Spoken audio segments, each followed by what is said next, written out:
oh, we don't have time to innovate, or we can't afford to innovate. And, we throw it straight back at them. And to be honest, you can't afford not to. You don't have time not to, because the most expensive stage is the back end of innovation, and the most time-intensive stage is the back end of innovation.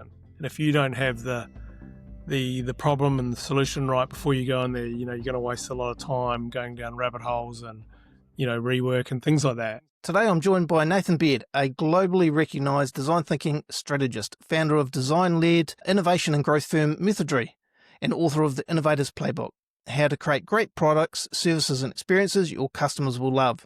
Got a copy of that book right here and totally recommend it. Nathan's work centres on helping organisations solve the right problems in the right way, but also doing it with speed and alignment, which is very important in today's market, but also with that human-centred mindset. Nathan's work has worked with brands like Suncorp, Les Mills and Heineken, just to name a few. So welcome, Nathan. Great to have you here. Please share a bit more about your background. Yeah, thanks for having me. Really looking forward to this chat. Yeah, a little bit more about my background. So I studied commerce or business studies at university. And that's when I really created, I guess, a passion, or my first passion, for marketing and product or brand management.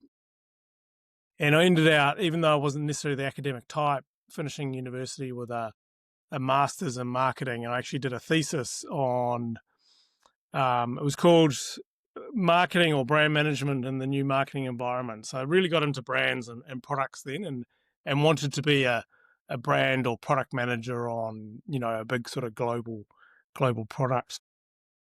From there, I was fortunate enough to get into consumer goods or fast-moving consumer goods, and worked my way up from, sales, account management for Unilever in New Zealand. And then I moved to the UK and worked in brand management for Unilever. So I worked for Wool's ice cream over there, Streets in Australasia. And that was very exciting. Got to work on the Viennetta brand, which is a bit of a classic. And that's when I really got into innovation from a new product development point of view.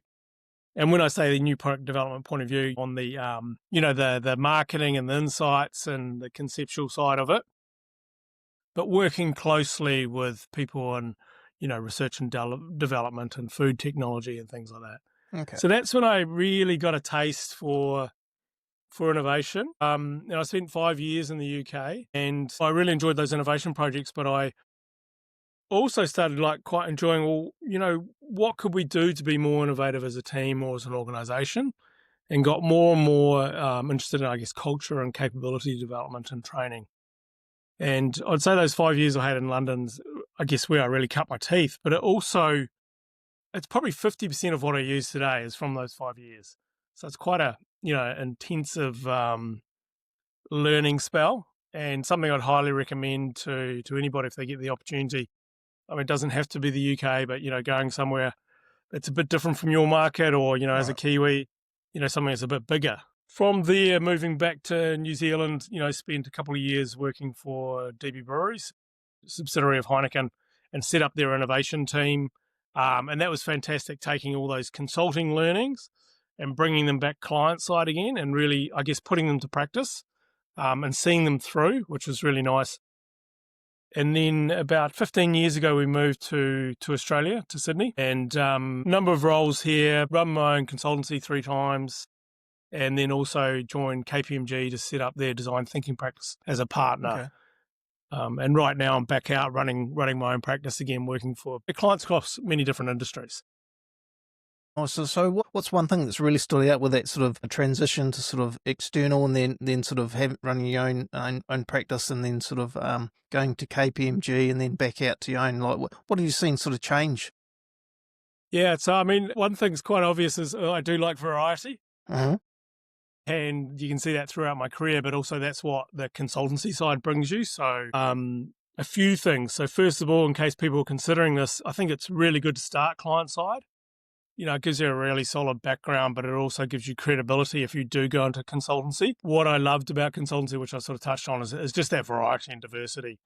And later on, my time at KPMG, which wasn't too long ago, got to take design thinking or customer-centric innovation approach to many different industries, but also many different types of challenges. So not just products and services, but also, processes and systems, or, if we're going to build a new hospital from scratch, where do we start? What problems do we want to solve? What does the experience want to be like? So you get to work in a lot of different places as well. And then I guess when you do flip back to client side, if you get that opportunity, it's bringing all those experiences back to one place and then getting to see things through. You don't always, get to see things through consultancy side. Right. Would you say with that diversity of sectors and projects that you've worked on, like, even though they all have their own sort of unique differences and that sort of thing, do you find there's a common thread there that you can pretty much rely on, or what would your take on that be? Yeah, definitely. There's common threads, and then also with innovation, there's to come up with new ideas, having that that freshness or diversity of thought, and so it brings you, gives you that as well. But I mean, there's many common threads I could rattle off, especially around why we get innovation wrong. Like we jump to the solution. We don't always pause and go, okay, well, who is the customer or potential customer here? And by customer, it could be consumer, citizen, internal user, etc. But who is the customer, and what problem are we solving for them? We as organisations love jumping to solution, but I also think it's a sort of innate behaviour of human beings, because I've seen it, in my experience across age groups, that jumping to solution. So, yeah, Vaughan, I think no matter where you go, you'll probably see that jumping to the solution. Yeah, it's certainly something that that I experience a lot as well, and I wouldn't say I have the gold standard way of sort of trying to bring people back to really uncovering things. But I think the more we can do that, and that's something that really struck me with your book, when I was sort of having a read of that, was you've got this concept there, which I think is called knowledge review.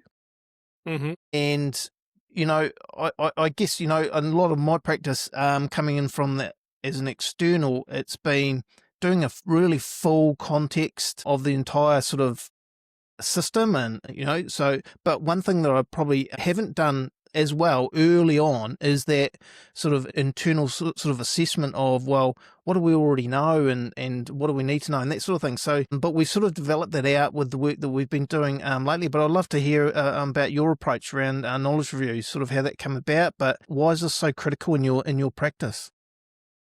Yeah, definitely. And once again, this is another thing that I picked up working in the UK those many years ago.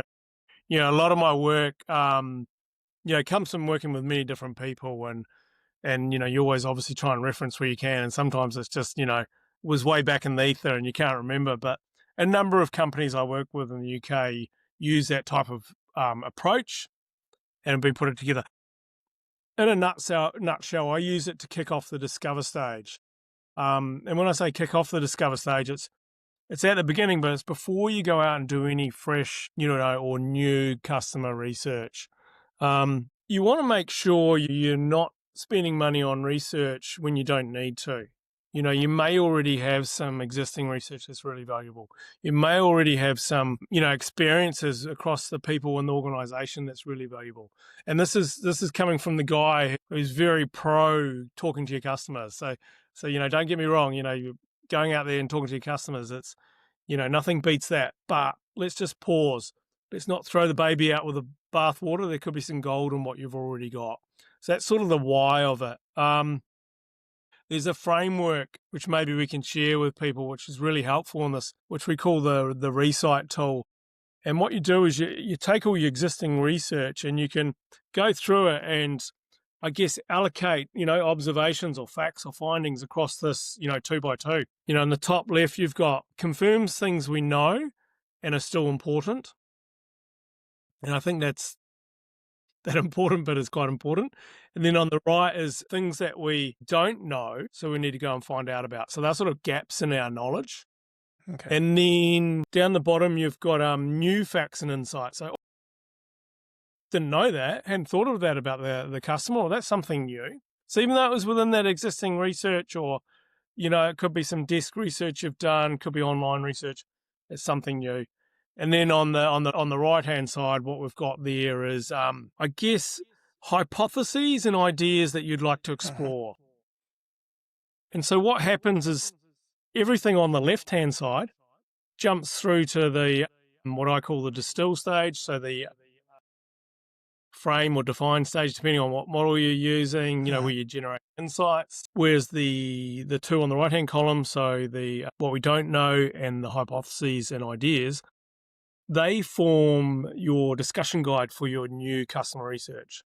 Yeah, if you need it. And maybe that is enough on the left that at least for now we don't need to do any new research. But if there's not, and if the right hand's very full, you could almost think of it as like a, what do you call it, balance. If that right hand's, heavier, then you do need to go and do some fresh research, and that's going to give you a great start point to form that, not only the discussion guide, but your research plan as well. Love it.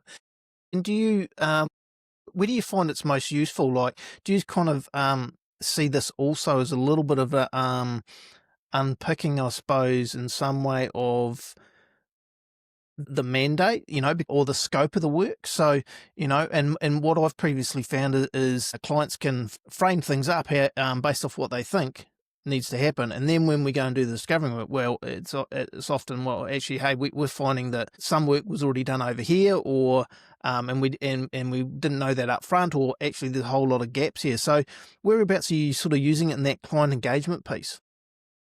Yeah, so it's sitting, this is how we use it. And, like many of these tools, you can repurpose them for other uses. So for us, it sits between the project kickoff and getting clear about what the challenge is and the scope and that sort of thing. And then, going off to do your customer discovery. So it's sitting in between there. And in some ways, I guess, you could imagine it's a bit of a bridge, but definitely, you think the opportunities about this. And whilst you haven't got, I sort of think of it, you don't have necessarily, well, you do have some direction, but you don't have pointy direction yet. You've more got a space. What this does is then help you start identifying where those points of direction are within that space. And then, partially to your point, maybe you're thinking you need to do a whole lot of research. You've now identified you don't need to. Or you thought you knew a whole lot about your customer, and now you've identified you don't.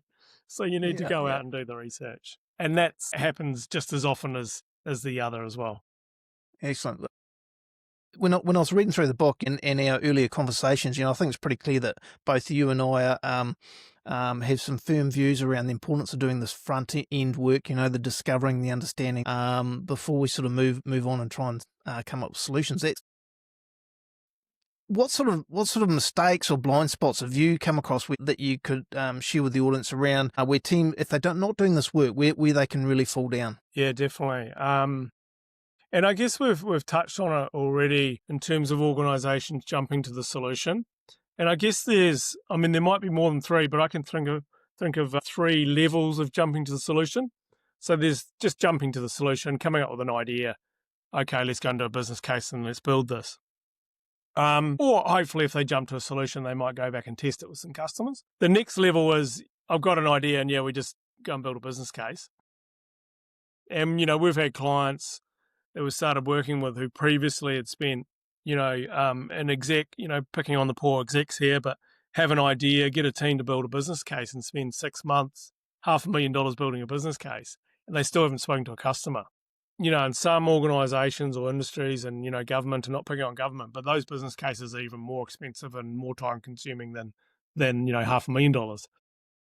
And then the third level, which is obviously the worst level, is jumping to build. And unfortunately, sometimes the first time the customer sees it is when it's launched, and that's too late for a prototype and test. So that's one of the I guess the biggest issues that we see and we come across. And I think it's driven by a few things. I touched on that sort of innate human behaviour, but it's also driven by the, I guess, short-term focus of organisations. And partly that's driven by quarterly reporting, which is partly driven by the share market or stock market. So we're always looking for quick results and quick returns. And, who hasn't had a boss who said, can I have this done by yesterday? Yeah. So getting organisations and teams to, I guess, take their time and pause can be really challenging because of those internal pressures to deliver quickly. Right. And I guess, speaking to the resight tool or the knowledge review, so how useful have you found that in terms of helping the organisation essentially, I suppose, frame up reality here? of what we actually don't know and why we need to slow down. Yeah, definitely. And that links to, because so as we were talking about here, one of the keys is communicating and convincing, these teams and these organizations and their leaders to just, pause. And I really like the saying of, go fast by going slow, or that sort of thing. So we're really trying to get them to pause, spend some time in that, upfront end of innovation, so they can then go fast later, so they can save money, so there's less rework, they increase their innovation success rate, etc. And so what this knowledge review or the resight tool does is get them to pause and really realize and recognize what they do know, but also, to your point, what they don't, and how important that is. Because the last thing we want to do is, invent some cool shit that nobody wants. Yeah, yeah.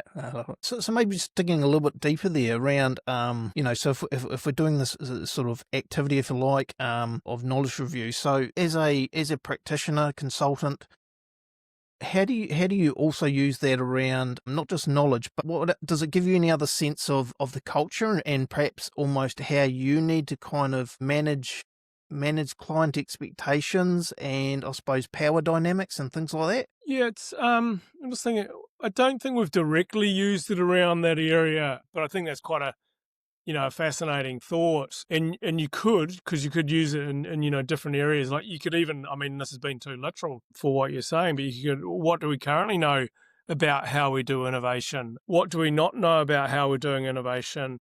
What are some new insights around that? And then what are some hypotheses and ideas? So then if you were going to go and do, a piece of work on yourself to improve your innovativeness, improve your innovation culture, then that would frame up, whether you need to go and do some internal research with internal users or not. So it definitely point the direction in that way as well.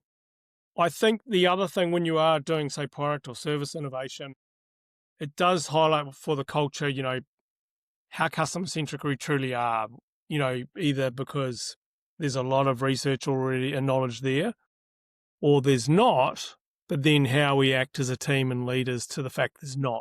Are we going to go and do some research, or are we going to, brainstorm customer empathy and just make up customer needs and insights?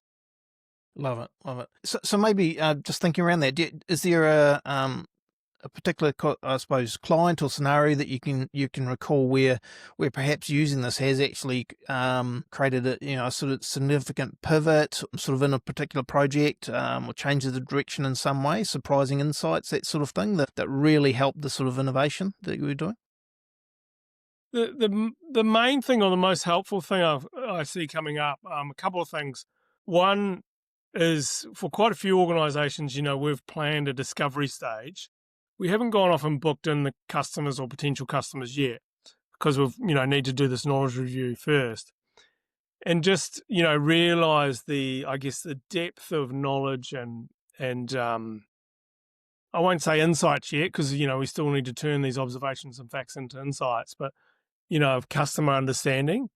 And it has been enough to go from there into, framing them up as, customer needs and insights, and therefore go into idea generation. So I guess the big, aha or big learning or pivot was they didn't need to do the customer research stage. Right. And that's powerful, because once again, like I say, I'm pro this, customer research, but it's shown we've got it, so we don't need to. And so that's been a good saving that they could use either for other stages or other projects. The other one is for organizations, and often it's the team, they're very passionate about front-end innovation and design thinking and human-centered design and things like that. I often say, it's not Excel training, and so people are very excited about it. But getting their leaders on board can be a challenge. And that's where this tool helps. Because, a leader or anyone in an organization can say, oh, we know our customers until they're black and blue, and or blue in the face, however the saying goes. But you get them to do this template based off what research they've got, and they either don't have the research to start with, or there's not much there. And so it tells the true story. So that's created a pivot too. So more of a pivot in, what would you call it, process and how you're doing the work, rather than a pivot in the actual direction of the project. Okay. Makes sense. So, perhaps just speaking to the piece that you're saying around leaders slow, and we were talking about the importance of slowing down. So, outside of the perhaps expanding on your work a wee bit outside of the knowledge review. So, how else do you go about as a practitioner to sort of help leaders slow down, not jump to solutions or embed them before we sort of actually do sort of more research and I suppose deeper thinking and extract out those insights and such. So, do you have any sort of tips and techniques around that? Yeah, it's a big challenge. Probably the most common thing I get asked in a training workshop is how do we get leadership or executive buy-in? And that's what that mind map behind me is. So we can see how complicated and diverse thing it is getting leadership buy-in. Another thing that comes up time and time again with us in training or actual projects is, we don't have time to innovate, or we can't afford to innovate. And we throw it straight back at them. And to be honest, you can't afford not to. You don't have time not to, because you and I both know that the most expensive stage is the back end of innovation, and the most time intensive stage is the back end of innovation. And if you don't have the problem and the solution right before you go in there, you're going to waste a lot of time going down rabbit holes and rework and things like that, as well as having that lower success rate. So we show them, I guess it's carrot and stick. This is, from research like from Dr. Robert Cooper and his studies, what doing this properly looks like and can do for you, and also from our experience. And then we also show them the cost of not doing it. Executives often, got quite a strong numbers background. So yes, you want to, have some facts and data in there, but you still got to tell a story as well. So yeah, we tend to do a bit of both to get them over the line. Yeah, you've also, I think, if I can say this, Vaughan, you got to go where you're valued, and that's for teams and people as well. Like most people or all people who work in innovation, they're very passionate, they're very resilient, but you can only bang your head against the wall so many times. So maybe it's not the right time for you at that organisation, or the right time for us at that organisation. Hopefully there'll be another time, but maybe there's other organisations, either myself or, the innovators inside organisations can go and work with. Yeah. Yeah, look, I love that. I think there is a real case for meeting an organisation where they're at, and sometimes they're not quite ready. One organisation I've worked with now for pretty much sort of 5 years off and on was slightly different, but I sort of went in there with here's the way that we do this design thinking thing, and Mm-hmm. that was such a cultural shift for them that it really didn't land well. Mm-hmm. So I had to really back off and do things in a lot smaller sort of increments in terms of introducing new things.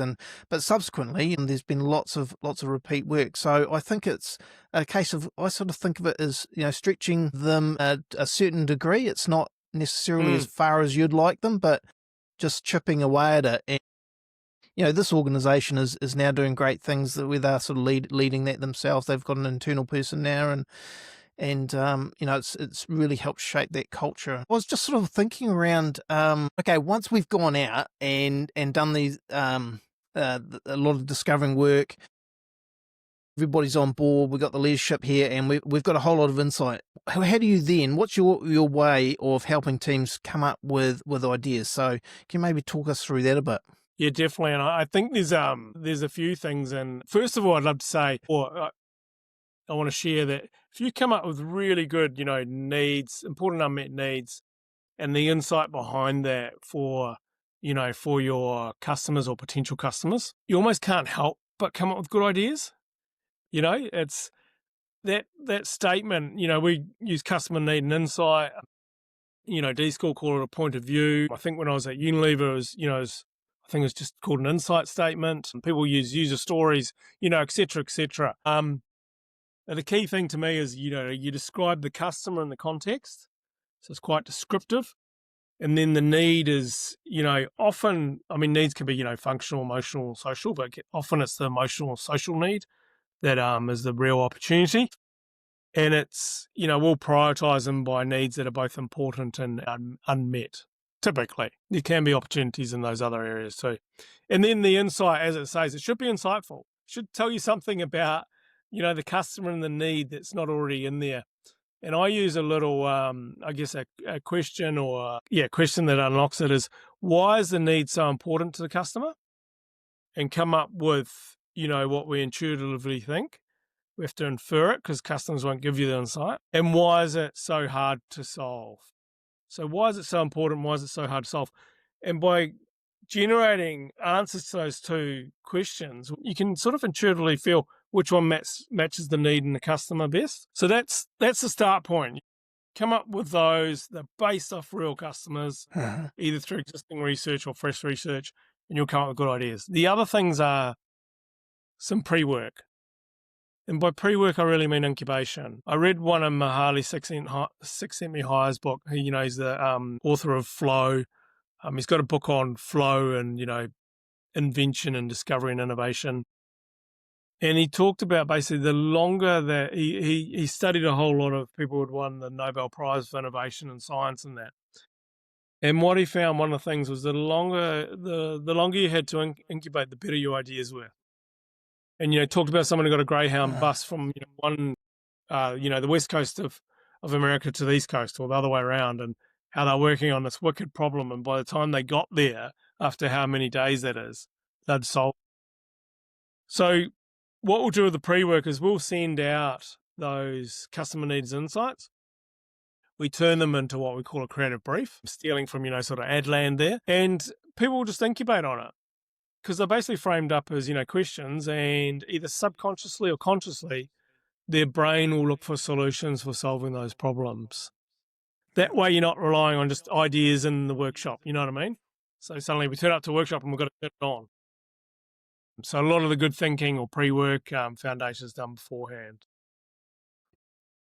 So you're sort of priming these people and using a bit of that dwell time between the initial work and when the workshop is, and for that incubation. Yeah, 100%. And, we'll ideally 1 to 2 weeks. I think any further out than that, people forget it. Too shorter, and these days they'll not have time to do it. The other thing is then having a diversity of minds, I guess, in the room. In theory, and in practice, the more diversity you have, the more diversity of ideas. You've still got to get the teamwork going. And I guess we will decide when and how to use critical thinkers who are going to use more judgmental thinking, and we'll use them at different times because you don't want to upset the creative flow. We'll also signal when we're being creative and when we're not. Some people just can't help to be creative all the time, and some people can't help to be more critical or judgmental thinkers all the time. And you need both for innovation, but sometimes they don't work well together at the same time. So yeah, we'll get a variety of people. We'll get people outside of the organisation because sometimes you need to bring that fresh thinking in. We did a project with Commonwealth Bank here in Australia a few years back, and we had one wildcard team, which was a bunch of 3rd and 4th year UTS students, so from the university, and they were all happened to be studying the BCWI, which I think is the Bachelor of Creative Intelligence and Innovation. So, they've got innovative minds, and, they won the prize for the most disruptive or most breakthrough idea because they weren't constrained by, existing, technology and, things like that. So they were able to be quite creative. If I can add another thing, it's stimulus, and a diversity of people is stimulus and incubating stimulus. But, to have new ideas, we've got to stimulate or provoke our brains. I won't go too deep into how the brain works, but, it's quite linear, it's quite analytical. So to think of a new idea, we've got to jump into a different part of our brains to get some inspiration. So, whether that's in the pre-work, walk in nature, or exploring other industries, doesn't even have to be parallel industries, can be totally different. For inspiration, on the internet with Gen AI, etc., bringing in people. We've run food innovation projects. We've brought in restaurateurs, we've brought chefs, nutritionists, editor of the Cuisine magazine, and they all bring inspiration in. It's a big melting pot and sparks up new ideas. And so we find that works. Yeah, that works really well as well. Nice. Yeah, no, I really like that thought of bringing some of the students, some of the work that we do at the University of Canterbury there with at the Centre for Entrepreneurship. So we have these challenges, 48 hours, and often they're working to support our industry sector stakeholder, and they'll come up with problems. And I'm just frequently just amazed at how such cool ideas are well thought through within the space of, this 48-hour, 2-day sort of challenge. So, yeah, no, I can kind of get that with the adding in that wild card piece as well within your workshops. Interesting play. Yeah, definitely. I mean, if I could chuck another couple in Yeah. there, Vaughan. So we were doing a project for you know, for a big agricultural industry body, and it's around animal health and welfare and hygiene. And we're like, well, who does health and welfare, all that really well, and obviously hospitals do.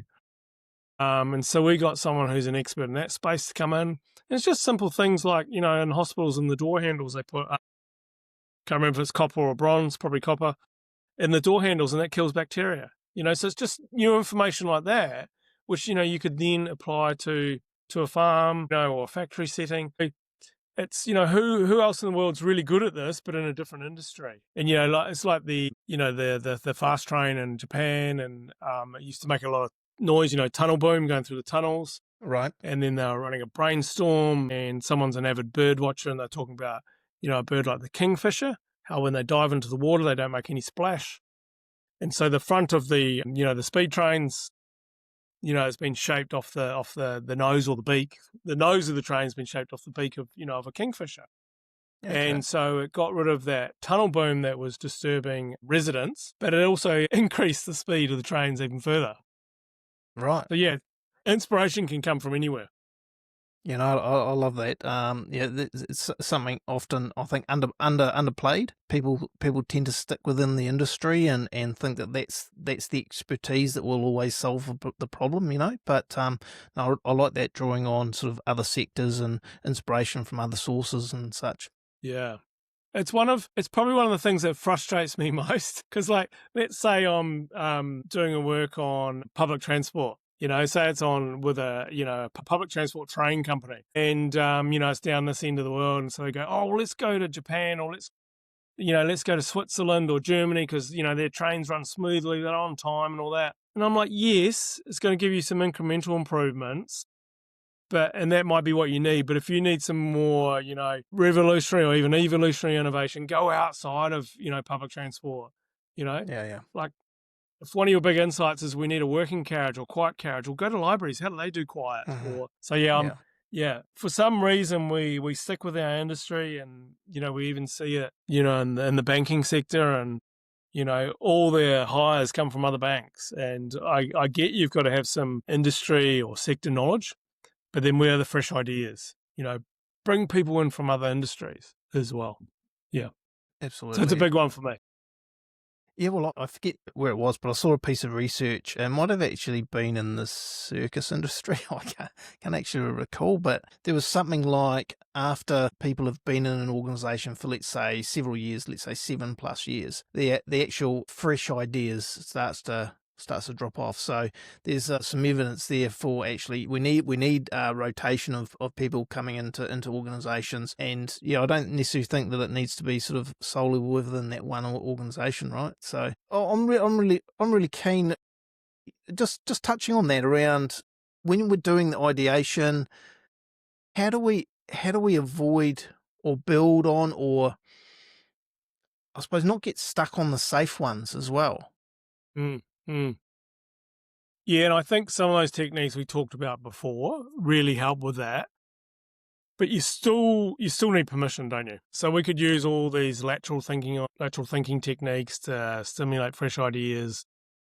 But if we don't have permission to go out there, then that can stop us. Yeah, so you got to have permission to go out there, and I think a good way of doing that is role modeling. So we'll role model as the facilitators, and we often play a video of us, running a brainstorm first, and our ideas are out there. We redesigned the cafe experience, and we've got drone delivery, we've got cone of silence quiet booths, and we've got sort of lasers, so no one will steal your laptop. and really go out there. But it's also important for, the leader, the champion, the sponsor to role model that as well.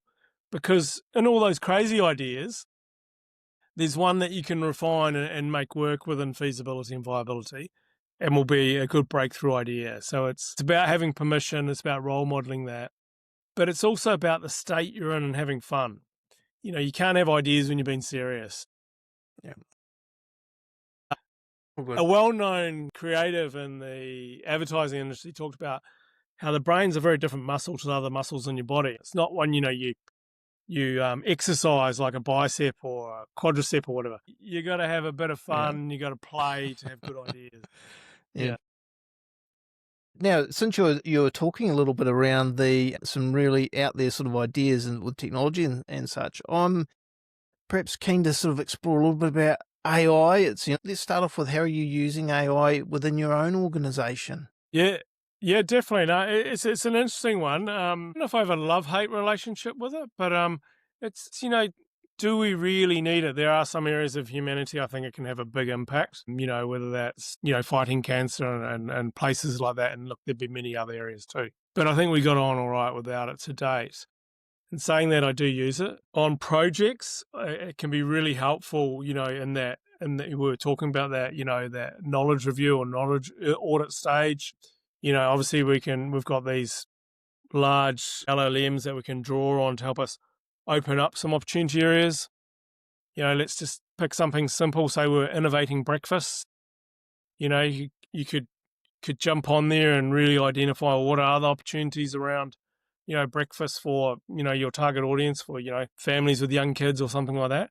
So I think it could help you frame up some areas, and you could compare that with what you already know and see if it's giving you anything extra that you haven't already got. Whilst, you can definitely use it to, from a scraping point of view, tap into, customer anecdotes and that out there. And I think it is useful for that. I still don't think you can beat going out and talking to real people. And the context is really important. So I think we both know Nick Beaumast, a fantastic user researcher and talks and publishes in this area. And Nick talks about the insights you get through observation, observing the customer or potential customer in the situation, in situ. And, you just can't get that through AI. Human and AI approach is obviously really useful. It does work well for idea generation. Once again, to, supplement or support your own idea generation. Definitely see you want to do both. And then prototyping, it is really good on that area. But it doesn't always get the branding and things right as you get into higher fidelity prototype. But, using your designers and your brand designers and that is still really powerful. But, a lot of those designers are using these tools now too. So it can be really useful for that. And then personally, sorry, go. Just on that then, so with the prototyping, is that purely for digital sort of prototypes, very sort of early stage, or are you actually doing other things like even creating scripts and things for role play? Like, is there anything particular that you found it really useful for your work? In our early stage of prototyping testing, we'll often use storyboards. So it's really good for that in terms of, we've got the idea. So you might have 6 frames for your storyboards. So we know what we want in each frame and have worked out the wording. It's then, bringing it to life as a visual. So it's very quick doing that. We'd often have a visualizer in the workshop. And, if you've got 4 teams, you might need 4 visualizers. Whereas now, and unfortunately, maybe you don't need to do that, and it's more affordable. Having 4 visualizers for the day, whilst really valuable, does also cost a bit of money. So can you just expand on the visualizer? Is it somebody drawing what's happening as they go? Yeah, so like a scribe, Yeah. Okay. a sketch artist, that Yep. sort of thing. Yeah. Nice. Nice. But they're more, rather than doing a live scribe of the whole workshop, we're just bringing them in to bring the solutions or prototypes to life as visuals. Okay. Yeah. Wonderful. Yeah. And then the other thing for my own personal use is, I do quite a bit of writing, so I just use it as an editor. Yep. And the funny thing is because you have these conversations, don't you, with your Gen AI, or is that just me? I don't know. I'm talking to it and telling it off or prompting it, and I'm always saying please and thank you, but I'm I put in like an article and I go, right, can you review this for grammar and language only? And please don't change anything for the sake of it. Because it's just too helpful. It wants to change Yeah. things all the time, doesn't it? And I want it to be my writing, one, because that, I don't know, feeds me, but also want whoever's reading my stuff to know it's from me. But it is really good for, grammar and language. So I find that useful. But yeah, you got to say, hey, but hold back on the other stuff. Otherwise, you're going to have a totally different article, totally different tone. I think it even changes my accent sometimes. Yeah. Nathan, just as we look to sort of wrap things up for today, thoroughly enjoyed the conversation. We've certainly covered off a whole lot of things around knowledge review, diversity of thought, going out, getting inspiration from other sectors, and also bringing people into the organization to provide that sort of diversity of thought, and then into covering off a little bit about AI at the moment. But look, if you're somebody who's looking at getting into this sort of way of working, this human-centered innovations, design thinking approach, and if we're thinking about this, this knowledge review, what's one thing that they shouldn't do before they actually go and do this knowledge review? One thing they shouldn't do. Yeah. Well, yeah, I definitely wouldn't jump into doing, anything that's in the later stages. So I definitely wouldn't, start with ideas, but I also wouldn't go and do some fresh customer research yet without realizing or identifying what you've already got. Some things I would do, I would assemble your crack innovation team first, your hot, capable innovation team. I would define the opportunity area clearly and, the space that and it may be through some quant research or some quantitative data from wherever on the internet, if we can call Gen AI the internet as well, that highlights that space. That's a rich opportunity. If you can, I'd also design that plays home for your team. That's a mix of physical and digital. So, these whiteboards behind me, I'm not a tall guy, but they're taller than me. Having those movable whiteboards are fantastic. Yeah. And then, you've got, I guess, some of the key components that your team will need, whatever size that is, to, innovate successfully. Yeah. So just thinking about for our audience, if they're looking to get in touch with you or reach out to Methodry, what's the best way to get hold of you? The best place is probably LinkedIn. Another thing probably many of us have a love-hate relationship with, and the algorithm. I'm on there frequently. I can be contacted on there. So yeah, that would be the go-to spot to find me. I'm on that sort of as social media more than any of the other social media platforms. Yeah, look me up on LinkedIn. I pretty much look like this. I'm wearing a similar T-shirt. Yeah. Love it, Nathan, and I really want to give another plug, another shout out there for your book. It's been absolute gold and really valuable resource that I'm sort of going back to pretty frequently now. I've only had this sort of book for about a month or so, but it's been great. So thank you very much for writing it and getting it out there. Yeah, you're welcome. Thanks, Vaughan. I've really enjoyed today, actually. It's been a great session. And yeah, look forward to these conversations continuing. Thanks, Nathan. So do I. Thanks very much. Bye-bye. Cheers, Vaughan.